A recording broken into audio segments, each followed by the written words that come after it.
How's it going, vaqueros? And welcome to my first official video covering the shotguns in Warzone 2.0. It is finally here. It's been a long time coming, and because of the difficulties in testing, it's taken me a while to get this video out, but I finally just stuck it through and decided to just push through, and it was kind of frustrating at times because I don't have plunders, so I basically have to go into solos and queue up with another PlayStation I have and a bot account, make sure I get in the same game, and then get my loadout gun. So there can be a lot of annoyances here, but it ends up working out, and I did get a lot of important stats and information to really share with you guys. So I also want to mention before the stats start, one of the most pivotal things that we have nowadays is sim.gg, and this is such an important website and it's so great. I highly doubt you haven't seen it, but if you haven't, I'll link to it in the description below as always.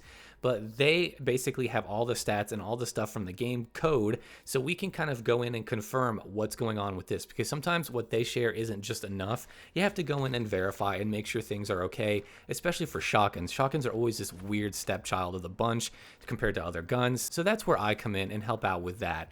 So also for this video, I'm not going to be covering slugs or explosive slugs yet. They'll get their own separate videos, but I wanted to get something out covering at least the base guns, and then of course we'll look at some Dragon's Breath as well, because why the hell not? As always, timestamps are in the description below if you don't want to hear me ramble, or if you want a little bit of a class or two. I will have a couple of classes to show you at the end just to give you guys something, because I know people are always asking me about it, so stay tuned for that. But let's go ahead and get on to the damage and how this stuff works. So first of all, the big important thing to note here is it seems like the 4 pellet cap damage system returns from Warzone 1.0. So if you don't remember, basically you do a base damage per pellet, and that damage is capped at 4 pellets. So if you hit someone, you hit, let's say, 8 of your pellets, you're not going to do 8 pellets worth of damage. That would be a little excessive. Instead, the game caps it at 4. So if you hit 5, 4, 6, 7, or 8 pellets, it all does the same damage. But of course, if you hit 1, 2, or 3, it's those individual damages per pellet, added together. What I want to do is kind of go over the Bryson 800 as an example of some of the mechanics that have changed. So first of all,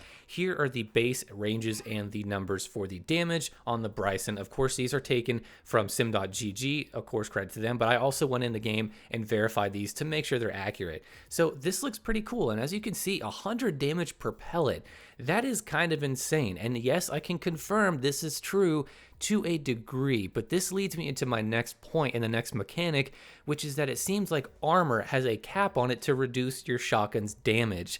So that sounds a little weird, I know, and it is a strange kind of system, but let me try and go over this as clearly as I can. Basically, if you have armor on, if the game sees that you're shooting someone and they have armor plates on, it caps the damage that you can do per pellet for that shotgun. For example, the Bryson 800, even though it's 100 damage per pellet, that is only for people with no armor. So you can actually 1 pellet, 1 kill people who don't have any armor, which is kind of ridiculous. And I tested it with them all. Even the Expedite is the same way. It can 1 pellet, 1 kill. So that's really cool. But again, that's with no armor, and that's basically in like point blank distances. But whenever you have armor on, or rather the enemy does, it's basically going to check and see, okay, is the base pellet damage higher than the damage you should be doing at this cap, which for the Bryson is 50, then it'll apply that damage restriction and you'll only do 50 damage. But once there's no armor, you'll do 100 again, so that armor is kind of limiting it and basically cutting the Bryson's damage in half. And it only makes a difference in this first range for the Bryson, since none of the other ranges do above 50 damage. It doesn't really seem to apply there. Now the Expedite is also a little strange, because if you look at its stats on sim.gg, you'll see it does 100 damage per pellet and then 34 damage in the next range. But when you have armor on, both of these first 2 ranges only deal 30 damage.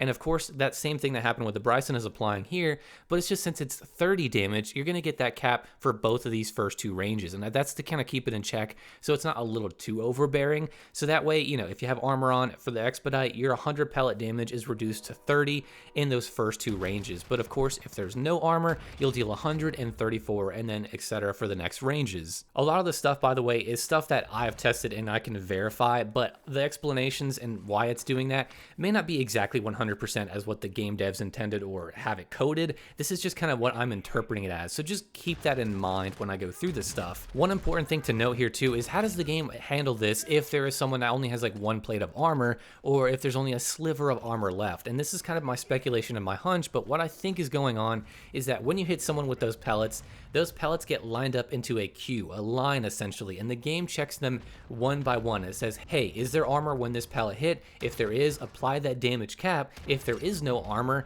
then don't apply the cap and just use the base pellet damage. So if they only have 10 points of armor, the first pellet hits, it deals 50 damage for the Bryson because there is armor, but the next one that hits, that it checks basically, that second pellet, is going to be dealing 100 damage, which is basically going to kill someone. So as you can see, that's kind of my speculation, but that's what I think is going on, and it makes sense. And it's honestly also really cool because it makes the shotguns a lot more forgiving up close because of that potential for really high damage with no armor. But again, you do have to break their armor. I guess that's the downside, but it makes these things just a little bit better up close. And one thing I want to point out is that because of this system, the Bryson 800 and the Bryson 890 are actually two shotguns that can one-shot kill players who have full plates of armor.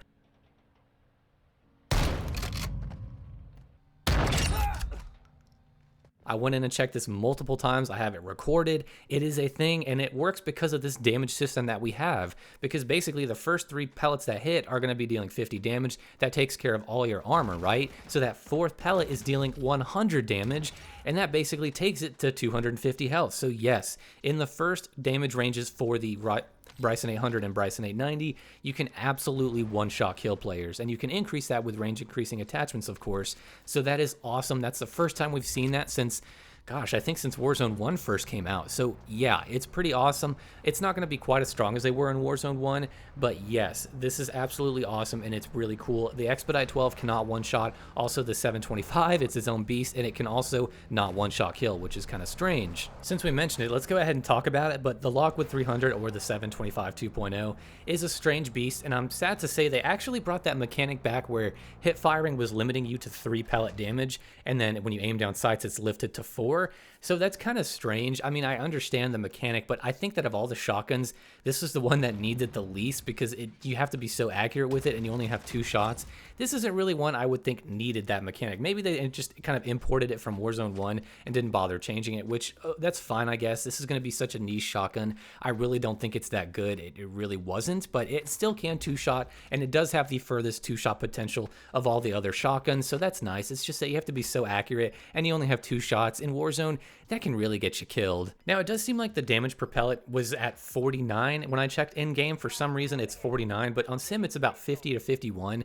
That might just be a rounding error and the game's just doing something weird. It's basically 50 at this point, right? Just keep that in mind. And so what that means is you can 2-shot kill people, but you have to be aiming down sights in those next ranges. After the first range, you really have to aim down sights. So I think a lot of people are not going to like this shotgun. And to be honest, it's probably the weakest of the bunch. Let's be honest here. Now, I do want to briefly touch on Dragon's Breath because I know a lot of people are curious, and it's the next most popular type of ammo besides the base ammo, I'm sure, or even the most popular. But my testing with this was limited because I don't really have access to Bomb Squad right off the bat. I have to wait till a loadout comes, and that takes forever, so I'm just going to wait to test that a little bit more. But I can confirm that Dragon's Breath does in fact seem to give you less pellet damage, or at least for the base pellet, but it does include a burn, so you end up getting close to or a little bit more damage than you would without Dragon's Breath. Now, for the Bryson, though, it's a little bit different. For the Bryson 800 and the 890, it seems like you basically lose your 1-shot kill potential because of the damage that you do, but it does increase your 2-shot potential and range. So basically, your 2-shot range goes from about 5 with the base gun, 5 meters, to about 6.5 with Dragon's Breath. So because of that, if you're looking for more range, I would say use Dragon's Breath, but if you want your 1-shot kill potential, which is really fun, although hard to pull off right since you have to be so close, then I would say just use the base ammo. Now, for the Expedite 12 and the 725, it does seem like it gives you a little bit more damage than the base gun would, but it still doesn't really change the shots to kill or anything like that. It's just that you have to wait for that burn to kick in, and it kind of evens out with the damage. And at some point, you basically do about the same damage that you would with or without Dragon's Breath in about that 3rd range. But for the Expedite and the 725, it seems like you get a little bit longer of a 2-shot distance, or rather that 2nd damage range. It goes a little bit further, right? So you can get 2 shots out to a little bit of a further distance, but it's not huge on these guns. So honestly, Dragon's Breath is good, but I don't think it's as overbearing as it was in the original Warzone, where it was kind of like a necessity for the shotguns because of the way that the shotgun damage works now with, you know, the base gun and the pellet damage cap and armor and stuff like that. I think sometimes you're just better off with the base gun. And then of course, Bomb Squad, I haven't got to test it like I said, but I have a very strong hunch it's going to reduce the damage you do per burn and per tick.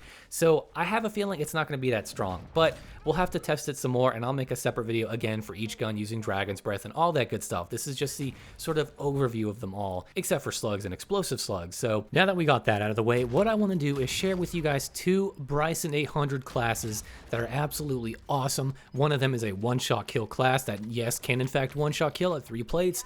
The other one is a long-range beast with Dragon's Breath. So for the first one, this is going to be a snappy type class where you're really focused on aiming as much as you can. So we're going to be using the 7mm laser with the sawed-off stock, the tactical pump because we want a faster fire rate, the Bryson choke, and then of course we're going to be using the FSS shark fin because we can actually tune this to give us a little bit better aim down sight speed, so we're not weighing ourselves down with a big heavy barrel, and we're not getting as much range as normal. But with this particular build, this is going to be a focus on getting up close, trying to get that 1 to 2 shot kill, and getting the hell out of there. This is a really fun class. I've been using it a lot, pretty much exclusively in the gameplays you've seen. It's just so much fun, and it feels so good. Now the next class is going to be more focused on a good 2-shot range. This will not one-shot kill, but you will have a great 2-shot kill range. Now for this one, you want to use the rifled barrel, the SAMX50 suppressor to get the most range from the suppressors. Then we have the 7mm laser, the sawed-off stock mod, and of course Dragon's Breath. And of course, you'll see the tunings on screen. This one is going to be focused more towards range. That's why we're going to bump up that range as much as we can. And these 2 classes are insanely fun. And I promise as long as you're close, you'll be having a good time with them. Just make sure that you're aiming quite a bit because that's really important in this game, especially if you want that one-shot kill. And don't worry, I'll have a separate video for the other shotguns as well. I just want a little bit more hands-on time with them. And then I'll get a video for all the best classes for each one soon. So stay tuned for that. And there you have it, guys. 2 awesome classes, one that can one-shot kill. And then we have, of course, all the stats that we went over, but now I want to mention if these are better or not than the ones in Warzone 2. While I do think it's a little bit early to say, my initial impression is that they're eerily similar to Warzone 1 shotguns. They feel almost identical in some ways, but because of that increase to damage for the Bryson where you can actually one-shot, and because of the 725 actually being able to 2-shot again like it used to, and the Expedite having better damage with Dragon's Breath, I honestly think that these are a little bit better than the ones in Warzone 1. Now again, it is pretty early and this might change, but I do think that they are slightly better. I'm not saying they're just miles better, but they feel good, and I think if you're used to them from Warzone 1, you're going to feel right at home with these, and they're going to feel just a little bit stronger. But I would say that I am cautiously optimistic about this whole one-shot kill thing because they made such a point in Warzone 1 to make sure shotguns didn't do that, so it's kind of weird to me that they are bringing a one-shot kill shotgun in the game. It's kind of strange. I'm okay with it, but I'm also thinking this might at some point get nerfed or patched or something, so we'll just see. We'll see how the community reacts. It's not super well known. It's not on people's radars yet, but who knows? Maybe it might be soon and people aren't going to like that. But with that being said, guys, I want to know in the comments below, what do you think of these shotguns in Warzone 2? Which one have you been rocking? Have you been having a good time with Warzone 2? And with all that being said, guys, I will see you in the next shotgun video.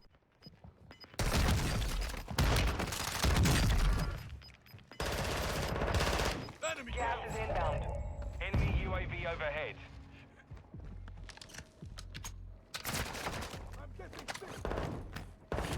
Only 25 left.